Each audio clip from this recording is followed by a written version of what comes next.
can you hear me well? I'm not like distorted? Great. So thank you again for having me. I am the Collections and Programs Manager at the Rainey and Haim Gross Foundation. So I'm going to give you a little bit of background, and then it's very short, so I'm honestly cutting out a lot of stuff. We have way too much stuff there, but it's fantastic. So please come visit. We have actually open hours on Saturday from 12 to 6, so if you're stopping by, it's free. Yeah, come by. So I'm going to be talking about Tactile Transmissions, our access programming at the Rainey and Haim Gross Foundation. So, located in Greenwich Village, right near New York University, is 526 LaGuardia Place, the historic home and studio of the artist Haim Gross and his wife Brittany Gross. They're pictured here, different stages of their life. Haim Gross, the renowned modern direct carver, was born in 1902 in Austrian Galicia. His father was a lumber merchant, so Gross was constantly surrounded by wood, which began his love of the material. Gross's family was uprooted during World War I, which caused him to move around. He won a spot at an art school in Vienna until the Jewish people were kicked out.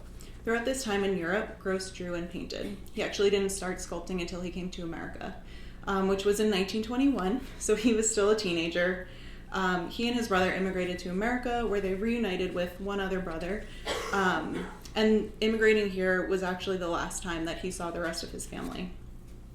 So he moved to the Lower East Side. He became a grocery delivery boy during the day and took art classes at the Educational Alliance at night.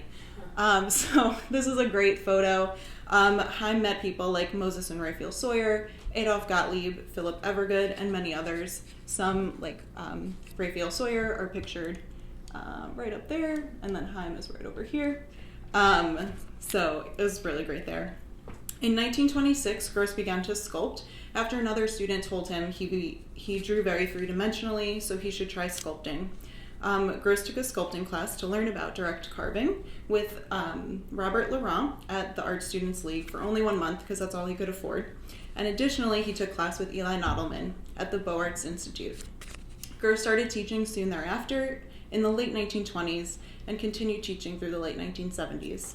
It is because of Gross's teaching philosophy that the foundation is able to give visitors a unique experience by touching the artwork.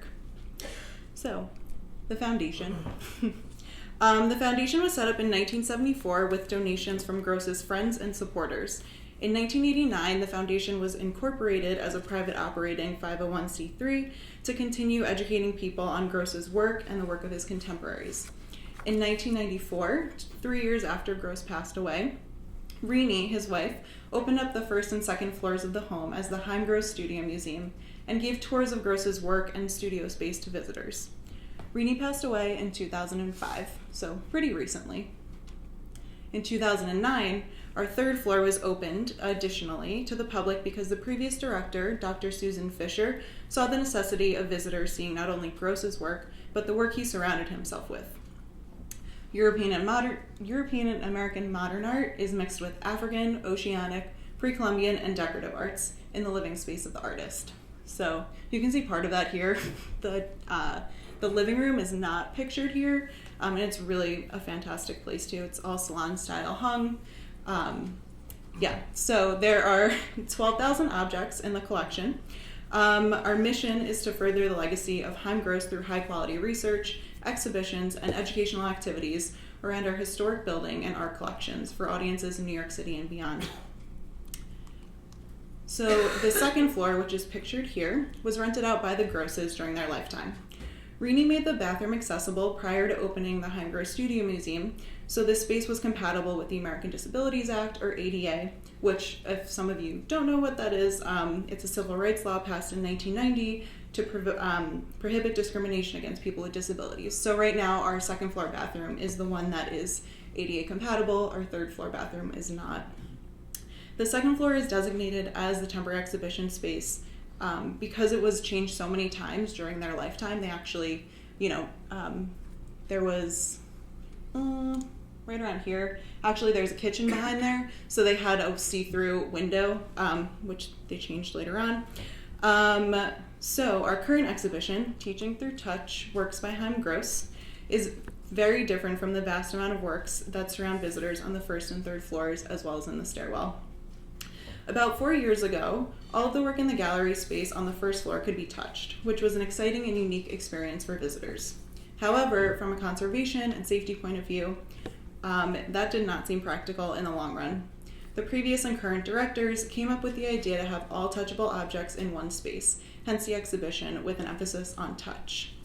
So Chaim Gross was a teacher for about 50 years of his life, teaching at the Educational Alliance, Art Students League, the New School for Social Research, Brooklyn Museum, and an article by Roberta Tarbell stated he was, quote, an excellent teacher and his classes were usually oversubscribed because he was a successful practicing artist, end quote.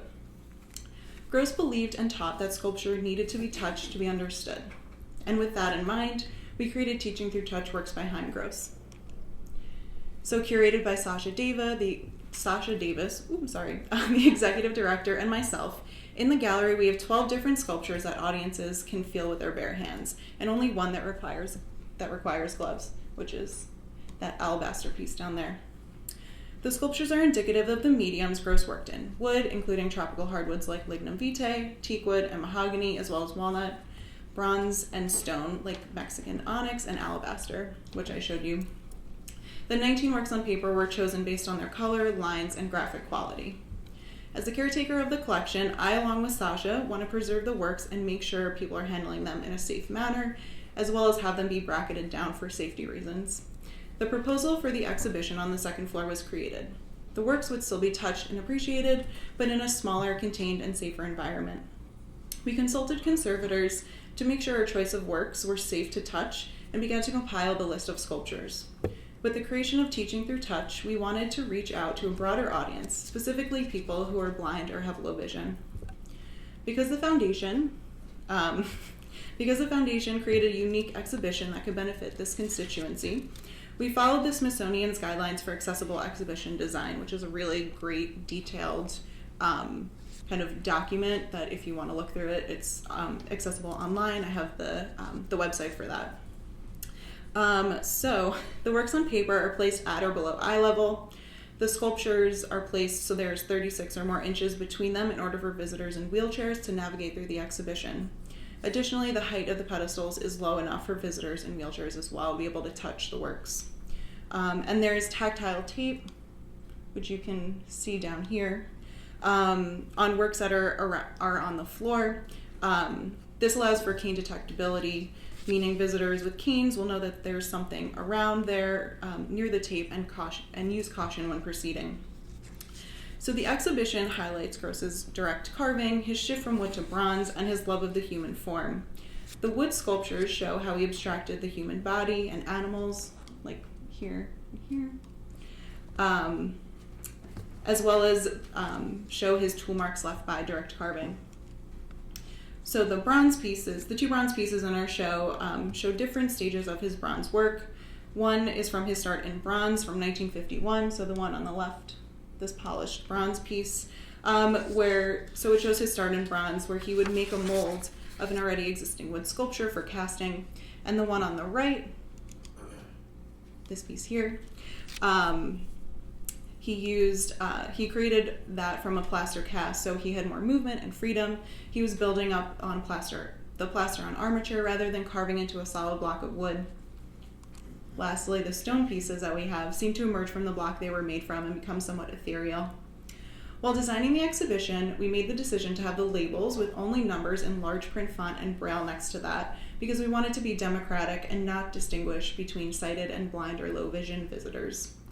We partnered with the Jewish Braille Institute to create 2 different gallery guides to which the numbers correspond. Those guides include the name, date, and medium of the works. The one on the left is printed in large print, and the other on the right is printed in Braille.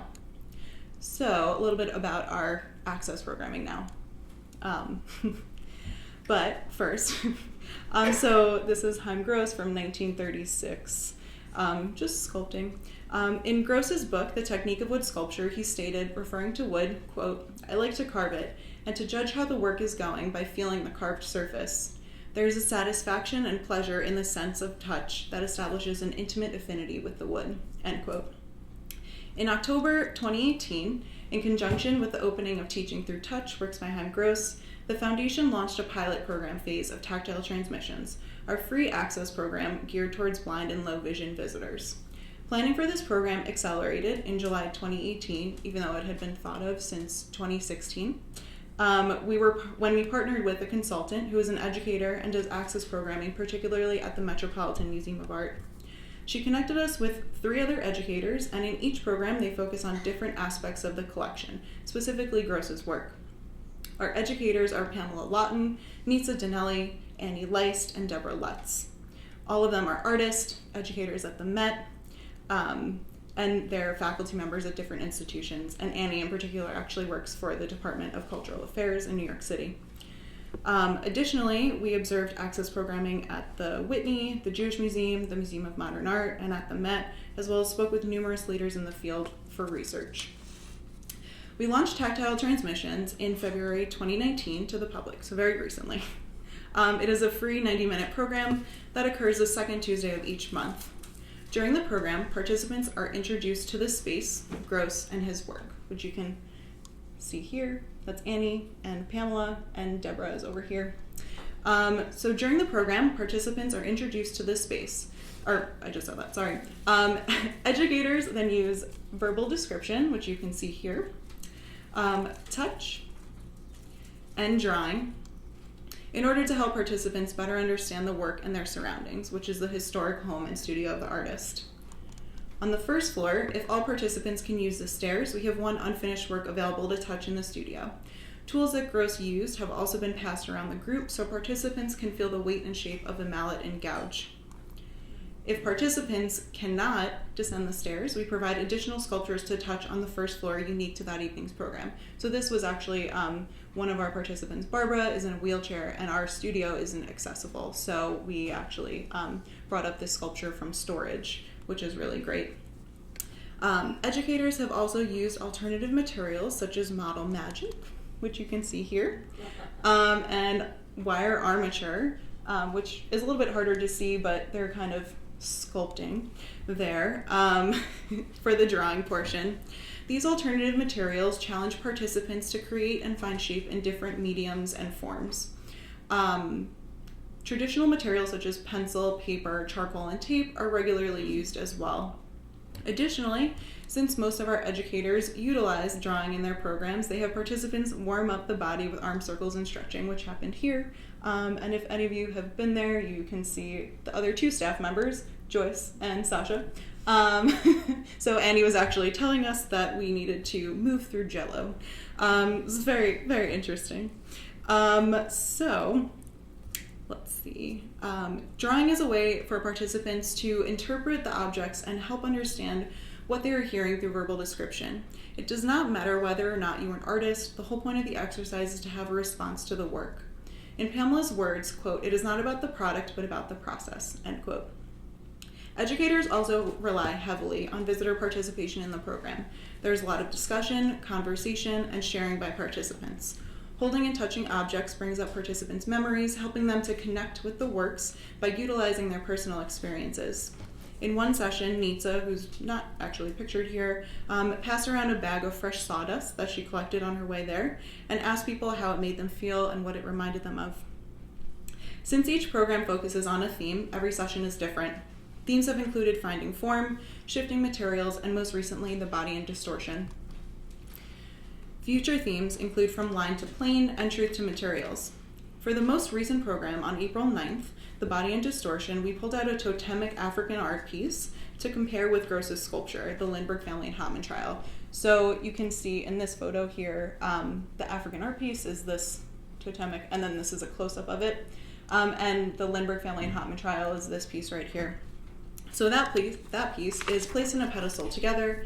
The sculpture represents the kidnapping of Charles Lindbergh's son and the trial of Bruno Richard Hauptmann. It's not primarily figurative, as most of Gross's sculptures are, but instead it becomes abstract and shows the influence of African art.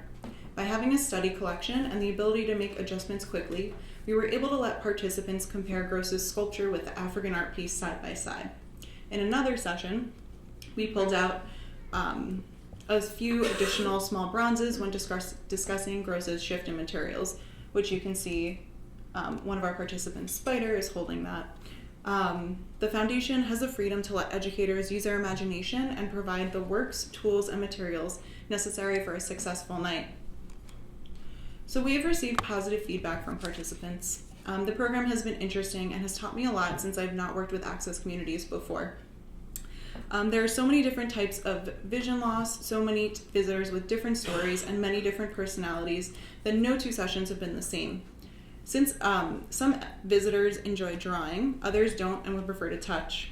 Due to feedback during the pilot phase, we have sessions that focus more on drawing and others that focus on verbal description and touch. Our current goal is outreach to more people.